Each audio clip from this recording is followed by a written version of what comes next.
Okay, we live. Big Con, the biggest. The biggest, not the little one. Not the little one. Riri. I'm so proud of you. I'm living on a prayer. Healing is like a never-ending conundrum. LaReshia O, big book. LaReshia O, LaReshia O. So this month's segment of BookBae, we're doing Kush&Corinthians. Yeah, you had the whole house crying. Don't worry about what I let's go. BookBae, big books, big bangs. BookBae, I do what I can, don't worry about what I can't. BookBae, LaReshia O, big book. LaReshia O, BookBae, LaReshia O, I do what I can, don't worry about what I can't. Big books, big looks, energy on big butt and big things. Coming for every door, every floor, just to stamp the damn name. So what up, y'all? It's LaReshia O, and in conjunction with Sacred&Savage Entertainment, we got another BookBae episode for y'all. And we're celebrating National Women's Month. And we couldn't think of a better way to do that than to be in the Glam House with Konica. Okay. While we showcase my book, Kush&Corinthians. I'm Konica, aka Big Con, the biggest. The biggest, not the little one. Not the little one. Never that one. Never that one. With Riri, LaReshia O, my girl, Yo. my sister, cousin, friends, Sister, all that. I'm Thank so you. I'm proud of you. what you're doing. I know entrepreneurship ain't no hoe, and you've been doing the damn thing. I mean, you know, a little bit or something. How long you been in it professionally? Professionally, I've been licensed and all. since 2013. Okay. But yeah. Big con, not the little not the one. little one. Okay. Not the little one. So give us a little bit more background on the Glam House. Where did you get the name from? So like I said, I've been doing it since 2013. I started at my house, and our house was called like the Hustle House because we like worked so many jobs. So I wanted something to say house, and then wanted to just glam people up. Nice, beautiful. Yes, well, I'm so proud of you, beautiful mother, talented hairstylist. You do makeup and all that. Well, no, I don't do makeup. Well, you be killing your makeup. I can, but I don't do it. Okay. But yeah, it's a pleasure to be your friend. You a dependable, loyal friend, mother, sister, cousin, auntie, all of that. You wear all those hats so well, and you make it look so easy. I just wanted to let you know I'm so proud of you. I'm proud of you too. Thank you. And just to give y'all a little bit of background, me and Konica, a few years ago, we met through Dale, and I was just down there visiting for a few weeks, and she so happened to be on the phone with you, asked if I knew you. I was like, I know, Konica, I didn't know her for real. I know you, I don't know you. Yeah. And then she reminded me or let me know that we share the same nephew. Yeah, and I was like, oh my God. And I had just met he was 21 at the time. And I had just met him a year and a half or so ago, actually. Because of other circumstances, I didn't even know I had a nephew. But it's so crazy that, we came at this point and met through him. Right. Met through several ways. It was supposed to happen. Right, it was supposed to happen. It was supposed to happen. Yes. And then, within a week of that revelation, he was taken away from us.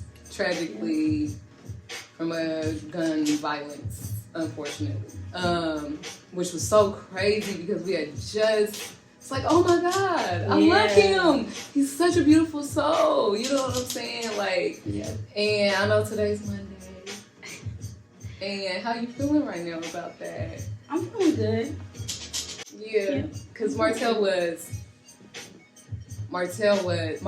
of course, like you said, we share a nephew.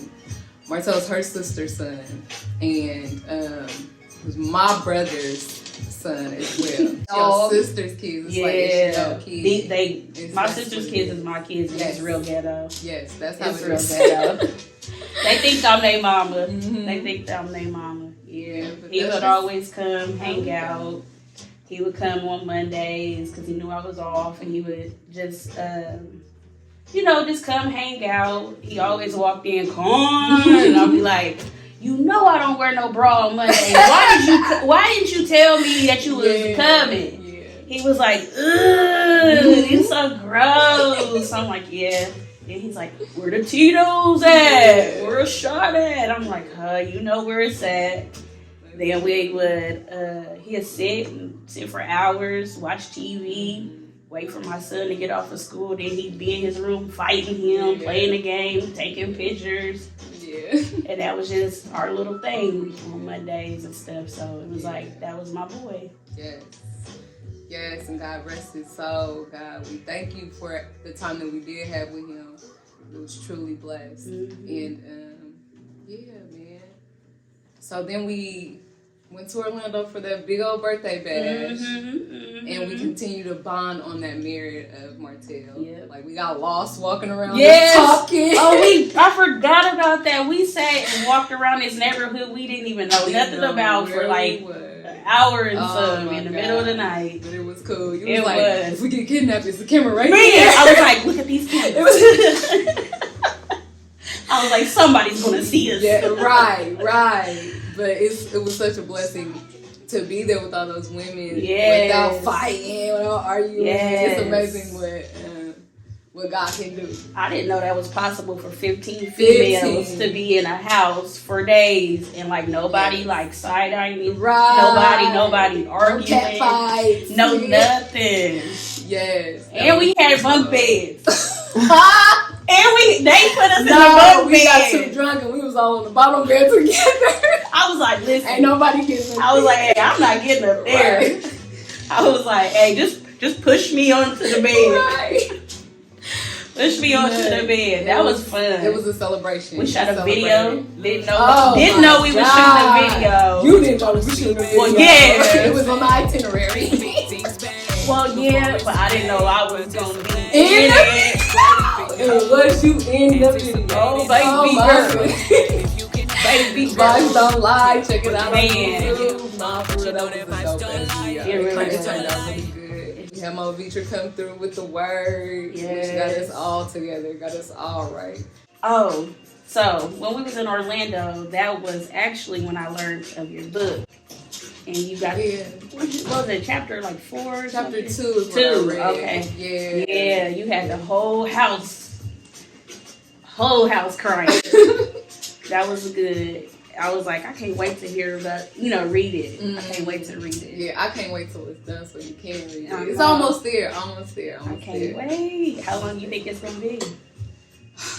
Well, it's taken me so long because I think I underestimated all the work that gets put into a book, plus being a single mother. I underestimated a little bit. But also with that, I didn't realize it was going to be my healing journey. And within that healing journey, I got a word that's like, you can't rush it. You can't rush your healing. Since this is my healing journey, I know I promised this and I promised that. I gave a date here. But it was more so like, I jumped in head first and it smacked me in my face. So I had to slow down. And I went through processes where I didn't think I was going to publish it. But now I'm pretty sure I got it. You're going to. I can't wait. You're going to. You're going to do that. No, I can't wait to get it all finished and over with. To move on to the next level. Nice. Yes. So, what exactly are you healing from? The typical Black trauma, all the Black trauma that goes on in families. Teenage pregnancy, just my father was on drugs, that type of thing. And so in the book, I want to stress on the importance of healing. How, we got all these things going on and we wonder why we're a certain way. We're wondering where our triggers come from. And a lot of us don't even know we need healing. Right. You know what I'm saying? So that the biggest message in this book is to stress the importance of healing and how much I've grown from healing those parts of me that were broken. So you feel like you still healing? You still going through that process? Yeah.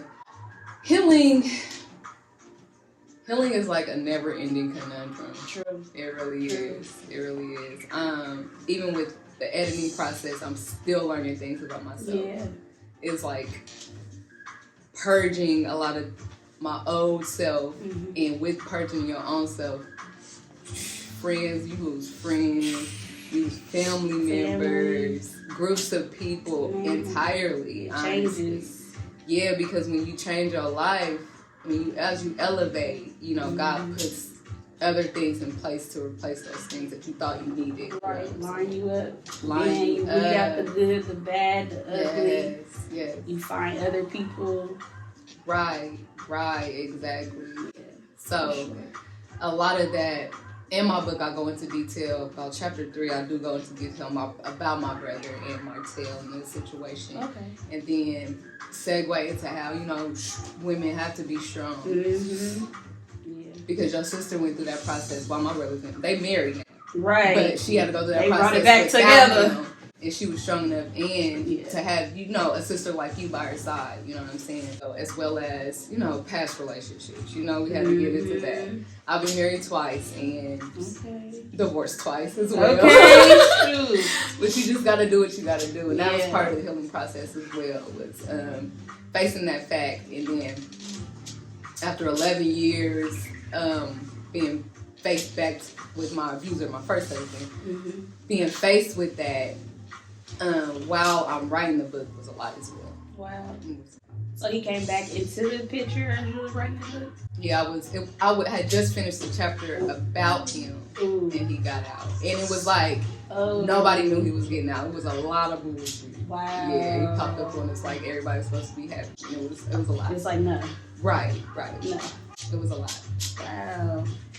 How crazy is that? So that's part of why you were saying you read into things, you didn't realize stuff, and yeah. But you kept going. Yes, it was a little pushback. I stopped, and that was another reason why it took me so long, because I took a hiatus. That was a part of the reason why I didn't know if I would publish it or not. Right. All of those old feelings coming back up. Thought I had forgave him. You know, he come out the same person. How do you come out the same person after 11 years? That's sad. Know? Right, and it's like, it makes you look at yourself like, what would I have done? And after 11 years, how would I have came out? But it was definitely a challenge. I would have done, 11 years, I would have done some changing too. You know what I mean? You would think. Yeah. But when somebody's so full of themselves, and you know, you go through the abuse, the verbal abuse, the physical abuse, and all of that. And it's just them hiding who they were. I like to put it like, he tried to present himself as like the strong, but he was really weaker than me. But he tried to present himself as a strong person, and I was a weak person. You know, they tear you down to build themselves. Yeah, narcissists, manipulators, all that. Yes. Almost done though. Okay. Yeah, getting through this editing process, one page at a time. And that's a lot. It's a lot. And you do it by yourself? Yeah, with the help of Day, my personal creative director. Like somebody gotta help. Yes, somebody, because there's a lot. But we both, neither one of us know what we're doing, but we, along the way, like when you start to live in your purpose, God just start providing everything you need. As soon as you realize this is what my purpose is, and you put a stamp on it, and I'm pretty sure that's what happened when you started to go into your Glam House business. There was times I was like, I don't know if I'm gonna just do just hair, you know. But then one day I was just like, I got to. Yes. And I haven't turned back since. There it is. And all came into place. Yes, because there's purpose in that as well. Yeah. Like, you touch people's crowns, you know what I'm saying? And the self-esteem that comes with it, and the therapy that goes into your chair. Yeah. I'm sure it's a lot. Therapist. I'm a therapist, for sure. Yeah. Does that weigh on you? Being a therapist, I know you hear almost probably everything. I'm not gonna say it weighs on me because I kind of like just leave it here. Okay. Once it's we here and I'm leaving out that door, I leave it all in here. Mm-hmm. I might even open the door and let it walk out before me, but then I leave it here because I have my own things that I gotta worry about at home. Yeah, and that's why I was asking that. With my family, my friends and stuff. So I can't let it weigh me down, or I'll be weighed too down. Yeah. Now it's a beautiful thing that you can compartmentalize that. I'm living on a prayer. Like I'm just waking it up. So easy though. I guess I wake up and just figure out what I'm gonna do, how I'm gonna do it. You don't have no choice, no options when it's like that. Being a mother.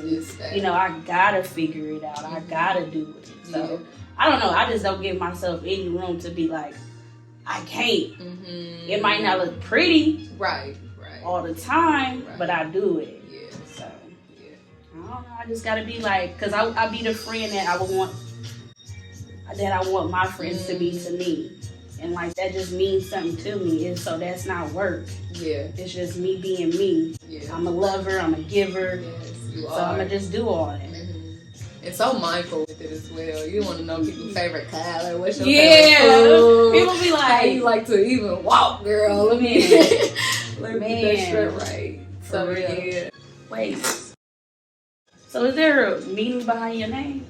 Oh, I guess I did. Yeah. So we have Kush&Corinthians coming out soon, and Kush&Corinthians is, I like to say, my personal Bible. Of course, you got Corinthians, and Corinthians chapters are based on love, and I feel like I lead with love. Love is like my language. So, and the Kush behind it, the hard and rough edges. Kush&Corinthians is actually the title of a Kendrick Lamar song, who's the greatest rapper alive. And so it's to pay homage to him as well, and because he has changed my life. Like certain albums, certain songs, when I was, pulling myself out the mud, it was him. It was a lot of things I've learned from Kendrick Lamar. So Kush&Corinthians will be out soon. I don't have a date yet, but we're working on it. Finally got a book cover for now. Can't wait. You look like a warrior now. Thank you. Definitely look like a warrior. Thank you. So yeah, look out for Kush&Corinthians. We'll have a date for you guys soon. And if y'all getting y'all hair done in Muncie, y'all be sure to come to the Glam House. She hooked y'all up. It feel like home in here, y'all. It's a nice vibe. The aesthetic is cool. Nice. Big Con is so talented. Thank you. Let her put her blessed hands on your crown, and I swear you will not leave unsatisfied. It's at 1804 North Willing Avenue. We'll tag her scheduling information at the bottom of this video, and just give us your name on your socials. It's just Konica Isom, nothing major. I should change it to Big Con because I'm the biggest. The biggest. But I guess so I'll keep it confused. Yeah, I'll just keep it at Konica Isom. Yeah. They know. They know. Not the little one. Not the little one. For sure. So thank y'all for joining us at the Glam House. Thank you so much, Konica again. Love you, Reese. I love you so much.